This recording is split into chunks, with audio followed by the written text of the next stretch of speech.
اچھا گمان اپنی زندگی میں آپ سوچ لیں کہ لوگ اچھے ہیں، پھر یقین کریں آپ کا بڑا مزہ آئے گا۔ آپ کو زندگی میں بڑے بڑے میٹھے لوگ ملیں گے، با مروت لوگ ملیں گے، با وفا لوگ ملیں گے۔ اخلاق اگر آپ نے شروع کرنا ہے تو سب سے پہلے ذہن سازی کریں اور یہ بات لکھ لیں دل کی تختی پر کہ جب آپ اچھا سوچتے ہیں تو پہلا نفع یہ ہوتا ہے کہ رب آپ کے دل کو سکون عطا فرماتا ہے، اللہ آپ کو راحت دیتا ہے جب آپ اچھا سوچتے ہیں۔ حضرت بشر حافی رحمت اللہ علیہ کے بارے میں شیخ عبداللہ یافعی نے روض الریاحین کے اندر لکھا ہے، حضرت بشر حافی بہت بڑے درویش تھے۔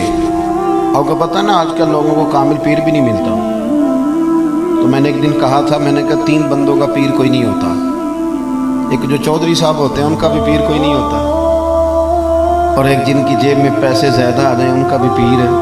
ناراض ہو گئے آپ؟ اور تیسرا جو آدمی کو 4 ڈگریاں لے لینا، چاہے سیپلیوں میں بھی یہ کر لے، اس کا بھی پیر کوئی نہیں ہوتا، اس کا بھی تھرمامیٹر تگڑا ہو جاتا ہے۔ وہ درس نظامی کے عالم سے آ کے پوچھتا ہے آپ کی تعلیم کتنی ہے؟ وہ کہتے ہیں جی میں نے درس نظامی، نہیں وہ تو ٹھیک ہے تعلیم کتنی ہے، تو تو نے تو 3 سیپلیوں میں بھی یہ کیا ہے۔ اللہ کے فضل سے مدارس اسلامیہ کے چوتھے سال کا بچہ وہ کسی ماسٹر ڈگری والے کو قریب پھٹکنے نہیں دیتا۔ کیا سمجھتے ہیں ٹسٹ تے پکھڑا کوار گندل اسی اور بھی بوٹیاں جاننے ہیں؟ یہ تو ہم نے بچوں کو سمجھایا ہوا ہے کہ آپ کی زبان سے میٹھے جملے ہی اچھے لگیں گے۔ آپ میری بات پر توجہ کریں۔ حضرت بشر حافی بہت بڑے شیخ تھے، امام احمد بن حنبل جیسے لوگ ان کی عزت کرتے، توقیر کرتے، اکرام کرتے، ان کی محفل نور کی حاضری دیتے، لیکن سارا بغداد قدر کرتا۔ ایک تاجر تھا بغداد کا، وہ کہتا مجھے نہیں بابا اچھا لگتا جی وہ آپ کو کیوں نہیں اچھے لگتے؟ کہنے لگے وہ جمعے والے دن نا جماعت کے ساتھ نماز پڑھتے ہیں پر باقی نماز پڑھتے نہیں اور گھر چلے جاتے ہیں، لو کر لو بات۔ بہت سارے لوگوں کو شکوہ ہوتا ہے کہ ہمارا امام جو ہے وہ عصر کی سنتیں پہلی نہیں پڑھتا اور عشاء کی پہلی سنتیں نہیں پڑھتا، تو میں کہتا ہوں جس چیز کو رب رسول نے فرض نہیں کیا آپ کیوں کرتے ہیں؟ پڑھنی چاہیے انہیں، خیر کی بات یہی ہے، عمدہ بات یہی ہے، پر اتنی زیادہ تنقید، اتنی زیادہ، اور سارے فیصلے دوسروں کے لیے کر لیے نیک ہونے کے۔ وہ کہتے ہیں جی وہ بابا جی نا فرض پڑھتے تھے جماعت کے ساتھ تو باقی نماز جماعت کے ساتھ نہیں پڑھا کرتے تھے، چلے جاتے تھے تو مجھے اچھے نہیں لگتے تھے۔ لوگوں نے مجھے سمجھایا کہ اللہ کا نیک بندہ ہے، بڑے بڑے علماء اور ذی شعور لوگ قدر کرتے ہیں اور آپ کا یہ حال ہے۔ کہتا ہے میں نے ایک دن سوچا کہ میں پتہ تو کروں بابا جاتا کہاں ہے ویسے جمعے والے دن، اتنی جلدی کاہے کی ہے؟ کہتے ہیں میں نے ان کے ساتھ نماز جمعے کی ادا کی ایک ہی صف میں۔ حضرت بشر حافی سلام پھیرا، دعا بھی نہ مانگی اور اٹھ کے نکل گئے۔ کہتے ہیں جب وہ چلے تو میں بھی پیچھے چلا، ایک نان بائی کی دکان پہ پہنچے تو چند نان خریدے۔ میں نے کہا خو پیر صاحب کو بھوک نے ستایا تھا، وہ تو روٹی کی خاطر سنت اور نوافل چھوڑ دی۔ پھر وہ آگے بڑھے اور ایک ہوٹل سے انہوں نے کباب خریدے۔ میں نے کہا خو دیکھو ان کی عمر دیکھو اور ان کے ذائقے دیکھو۔ پھر وہ جب جنگل کی طرف بڑھے تو میں نے سوچا کہ یہ نا سبزے پہ بیٹھ کے اب کھانا کھائیں گے لوگوں سے چھپ کے، اور لوگوں کو بتائیں گے کہ روزے زیادہ رکھتا ہوں، میں تو عبادت میں رہتا ہوں۔ کہتے ہیں وہ جنگل کی طرف مڑے تو میں بھی پیچھے ہو گیا۔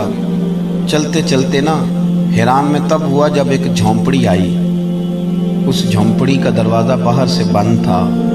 بوڑھے شیخ نے اپنے کانپتے ہاتھوں سے وہ دروازہ کھولا، اور جب انہوں نے پردہ ہٹایا تو چارپائی پہ ایک بوڑھے بابا جی جو فالج زدہ ہے، مریض ہیں، وہ لیٹے ہوئے تھے۔